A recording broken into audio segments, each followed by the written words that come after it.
guys, for the people. I think zuro takasura tiri very busy. Ndakasvika kusura zuro kuno kuHarare zuro. Ndobva tambokasira kubuda kuti tiinde kunosiya mabuilders kwaZiko ndokune project yangu this time yandiri kuita currently netimu yedu ana Sekuru Beni. I think I told you last time kuti pane the first person akatanga kuti support isusu ndakamakangangwa mashamba aya patakauya pekutanga ndoamaiona namudheko achisimudza, then panga pane manhanga ake. Like I told you futi guys kuti manhanga kwakusina, saka angari ekutsvagurudza munhu iyeyu anga ane manhanga ake anga akawanda, saka vanhu vanga vakumira kuti vakambokohwa vachitsvaka kuti aripi manhanga. Mune mwana guys, brother yangu ane mwana ari apapa motion yane mwana akuita noise saka ni tachimuplayera zvimasong what so kuno uku yaimuone maikera maimevi vanozi maimevi muroora vangu iyeyo vatikambopemberera paipai gore riya dziva nemwana vavavo maimevi. Saka mama ndo vakatumidza vakati ndoda kuti mwana anzi Mevi, saka mwana anonzi Mavis. Mwana iye amukuzwa kuti mazino utobuda mazino chatokura Mevi Mavis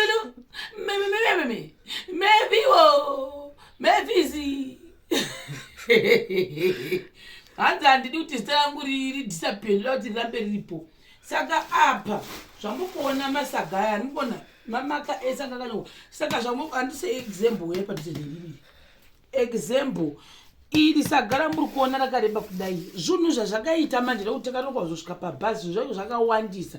Saka zvadero takungobatanidza zvinhu zvese tichipinza mukati memazi 90 kgs zvoreva kuti maorder ese aya ndofanira kumaita sort out kuti ndimake sure kuti munhu nemunhu ari kuwana order yake accordingly.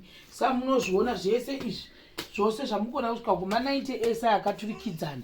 Ari ma 90 akaturikidzana order like I said dziripo, but kuti ndingoti munhu ichichichi ndinogona kuzopa munhu zvinhu zvisizvo. Saka ipapapa masaga andinawo muno mukura kuti ma 90 kgs handiti ari ma 90 kgs irori nderangu zvangu ndidakakumbira mabagwe nezvinhu zvandakapuwa hangu baba akangozochingodikandira saga ranga rasara mumota. Saka apa toda kuti ndinotsvasa mamwe masaga madiki, ndatasa masaga madiki aya ndochitanga kupeka zvinhu zvavanhu accordingly nezvinhu zvake zvaakadi zvaakabhadharana namaisheroni ndichiisa ndichitonodhivha. Iyi order iyi yamuri kuona apa iyi haindinetsi. Saka ndingotora manhanga ese aya because angori manhanga emunhu iyeyu, hapana chimwe chinhu, manhanga chete nemashamba. Saka ndinodhirivhara ndeye muna kuno kuGlenview 3 ndoandikunoisa. Then pane dzimwe dzandaireva order dziya dzandanga ndasiya kudhara nenyaya yetime yedu. Then mumwe wacho ndanga akashota nyuma, I think ichatotaura naye bhoza ndichiti ipo munhu kuti ndisunungure ndoda washi asati asvika, ndoda washi kuti auya ndibatsire agondibatsira pakusunungura nepakujima, anorema mazisaga iwaya. Saka ndonda kutotaura nawacho kuti agouya maybe mangwana ondibatsira kuita peki zvinhu zvevanhu ndichiona kuti ndichitasa nelist. Saka ndiri kutanga nawo ndichitika list kuti uitapedza ndo zvatiri kuita nawashi. I think mangwana vatomboita totanga first 10 yandopedza kuti first 5 kusvika ndapedza. Then kune vamwe vekuChegutu, ndine order futi yeChegutu ipapa pandichadaiwo ndichiinda kuGokwe ndofunga umbonoona zvinhu zvandada kuona nezvinhu zvavanhu vekuGokwe ndichabva ndakuisa mukati mumota mangu ndokupfuura ndichingozvisiya pandinenge ndakuenda. So don't worry guys, vanhu vazhinji vari kundibvunza kuti ko order dzedu haufa, ko order dzedu dzaufa, zviripo asi zvikuda kuti tizvipeke mune zvakanaka, because ndikasimudza rakadai it means ndapa munhu ne-wrong order. So last time pakatozoita ka mix and match, saka ndikufanira kutoenda kumba kwehwani because ndandisipo. Saka ndakasira murora hana kuzvizivawo, akangoonawo saga rakanzi ruwa ndobva angomasimudza ese ndobva angopochi munhu iye hana kuzviziva kwazopika kuti zvimwe vacho hazisi zvake because vekuruwa I think vangu vari 2 zvoreva kuti pamasaga aya akasanganiswa ndinofanira kutozoenda futi kumba yako takataura nazvo tikahwisana nemunhu wacho saka ndikufanira kunoti areceive one order iyoyo yakaiswa kurong house. Saka ndosaka ndikuti ndinoda kuzviita ndiri inini so that pasazoita maorder anoenda kurong house asiri iwo kana kuti munhu wozowana zvinhu zvakawandisa zvaasina kuorder.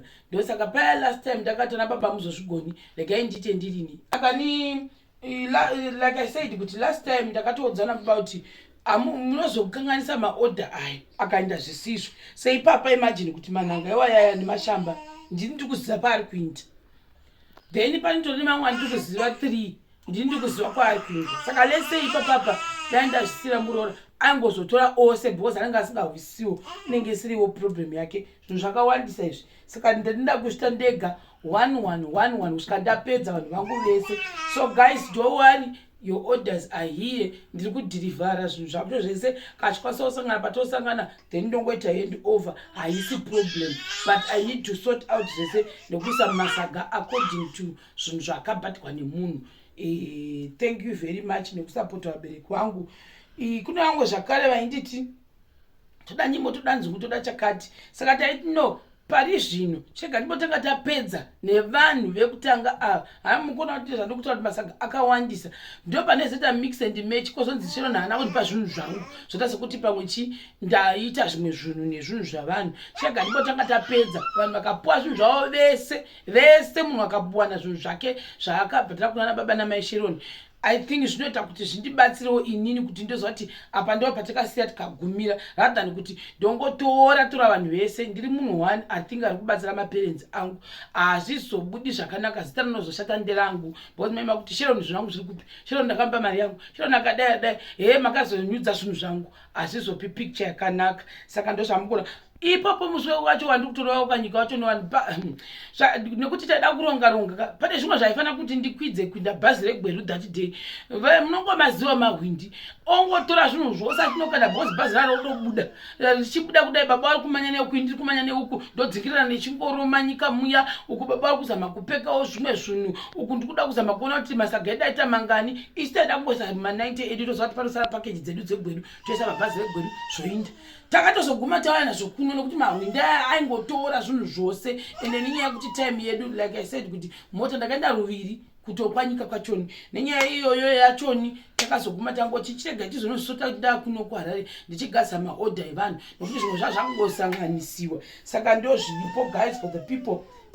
Be patient with me. I think mukuona kuti neniwo uko vanhu ndingogasa kuti tisiye tangoisa vanhu zvinhu zviri kudiwa zvachoni zvakashotera zvavada kuswa mabhara nezvimwe zvinhu zvimapamupamu zvinoda kuenda ikoko. I think kana ndikanga ndadere ndoziva kuti nekuradza kuti ndikuona kutiwo mapegi edu ari correct paari uyezve setting out yedu yabuda zvakanaka ndo zvinhu zvatiri kunyanya kutageta izvizvi asi kunoko muchiona kuti ndichidzova kumba kuno nhasi order yekutanga yangu yemanhanga ndotonosiya nemumwe wandi kunosiyira I think paAshton Park apo chichotenda chipinda mutown ndichibuda chitungwiza. I know the people wekuchitungwiza ndosota maorders enyu zvakare vanhu vechitungwiza ndiri kukuzivai machitungwiza vese pandiri kuisa order dzenyu mumota ndotokuudzai kuti order ndaisa mumota ndiri kuya nekoko because ndine project iri kuside kwekuchitungwiza so hazvindinetsi zvakare izvozvo. So guys, for the people be with me, I've got Heathcliff again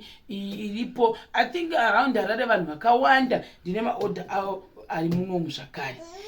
Kwete vamwe vari kuti ndoda kuti zvibatiswe someone vari abroad vairai tinokommunicata kuinbox anaGlenora. Thank you very much. I think all over Harare vanhu vakasapota ndokutendai nekusapota baba namai Sheroni. Thank you very much. God bless you. Ukanzwa namboti zvambopera for the meantime it means kuti toda kugadzira order dzevanhu varipo kwete kuti tiite as a big order nokuti isi haisi company. Saka zvinozotiremerawo kuti ndinge ndichizozvimaneja ndichivabatsira. Saka ndo zviripo izvizvi nokuti kuna mwana anobva vane maghost 22 kuti wati zviyo zvakapera asi ndiri kuona uchigadzira zviyo zvavanhu vanenge vakabhadhara. Saka izvozvo ndo zvinenge zvimboripo zvandinenge ndakapuwa kunzi iwe order idzi ndo dzatiri kukupa right now. Nevarimi varidzi vezvinhu vanova baba namai Sheroni handigoni kuvatongera. Saka no handiti izvi ndo zvandiri kumbokupa for the meantime tinomboitawo seizvozvo nokuti ndiri kuona kuna vanhu vari kuda kundiataka. I think I've seen this like 3 times. Munhu achindiudza kuti wati zvakapera. Yes, zvinenge zvapera panguva iyoyo kuti ndigadzirise order dzevanhu. Imagine kuti zvinhu masaga ese there are about 20 people vari apapa. Anditika 20 people including vana zvinhu zvavo that's 21 or 22 people vatoda kuti tichange taikera tapa zvinhu zvavo mari dzavo dzakasvika kuvabereki kare. Saka nini ukazonditi wanditi zvakapera wanisei ndiri kuona muvhidhiyo inenge isiri order yako, order yevanhu vakabhadhara ndo yanenge ndichibudisa muvhidhiyo. Handikona kubudisa order yemunhu usina kubhadhara. Kana kuti pane mwana kuti ndoda kubhadhara on delivery, I cannot do that because ndinoda kuasira zvinhu zvavo ndongozovabatsira kudhilivhara chete kuuya kuno kwarari. Seni vamwe vanenge vachiti koyo wati unoenda nazvo sei uri kuti unoda kuti zvinde pabhazi. Zvinotoenda pabhazi because handigoni kutakura mugomo yese yakasiyana siyana. Manhanga aripo, nzungu dziripo, nzungu dzangu mugomo hameno 3 or 4, nyimo dzangu mugomo 3 or 4, zvose izvo zvopinda muchimota changu chitoko. So handigoni kuzisa muchimota, zvinotoenda pabhazi zvotambirwa muno. Ende ndoda kutenda Washington because I know kuti patikazviisa ipo chibatsirwa nababa. Da kutenda baba actually garega ndichange kutenda mama. Da kutenda mama vakamira chaizvo kumeka sure kuti process yeshe yafamba. Baba vakamira vakameka sure kuti zvimwe zvinhu vandibatsira kuti ndine nawo kwa ndo vakandiperekedza kwanyika kunokwidza kumabhazi kudi kwese nana magara ari manyika veve ndo vaitibatsira. Tobva ipapo tochisvika kuHarare takangofona wachindogarira zvinhu wachachindogarira zvinhu achiuya nazvo zvese pano. Toda kuvatenda hazvisi nyore guys for the people. Now ndakupinda paprocess ndotenda muroora wangu ndiye akazondibatsira kuita zvimwe zvinhu masorting papapa. Iyo zvinhu tatomunetsa ndotomuti chipoto ndibatsira kuita packing nekuti panda kwa packaging yakasimba guys. Izvo zvindoda kubuda toda kuti ndichiendesa izvi zvikoko. Nasi Thursday. Nasi Thursday. Saka Thursday nasi manheru ndichambozama kuti ndadzoka ndombopeka 1 or 2 people ndichisa paside. Mangwana futi chidero chisa paside. Tapedza kupeka ndakutofonera munhu kuti package yako ndapedza to deliver. Toenda pa next chingodero teshasa list. Ndona ndikushandisa rese. List rangu twachashandisa chisa zvinhu zvevanhu. Right. I think ndizvozvo. Saka chega ndite sei ndiprepare ndichibuda zvinhu zvenyu. I think ndangoti ndite video mozviona kuti zvirimo. Mukandiona pamwe ndiri kuchitunguza moti chero niwewo hakuchitungisa seko zvinhu zvedu hani munozviona manje. Saka ndizvozvo guys. This week I think by kusvika paSunday maybe I think ndinenge ndatopedza most of the people nezvinhu zvavo. Saka ndizvo zvimwe zvacho ndakasitotora ndangomekawo sure kuti zviri clean senzungu. Dzimwe vanhu bo dzakazadza usiku. Saka ndichangomekawo sure kuti ndabatsira nemuroora wangu. I think utopinda pamaricho maricho amuka dhiringi katomuka otondibatsirawo because even nedzimwe nyimo ndangosanganisa. Saka ndo zvandoda kuti ndiite sei tigadzirise because munhu akazopuwa zvinhu zvine matekoti koshiro niwe because time yangu ndakakudzana time ndangotora ndikati aiwazvo imi zvisina kupera ndipezvo ndozosadzira mberi. Saka ndo zviripo ipapapo. Saka ukaona ndati ndinokere package yako iwiki rineri racho ndiri kumbosadza zvisvike zviri clean nekuti ndandomanya.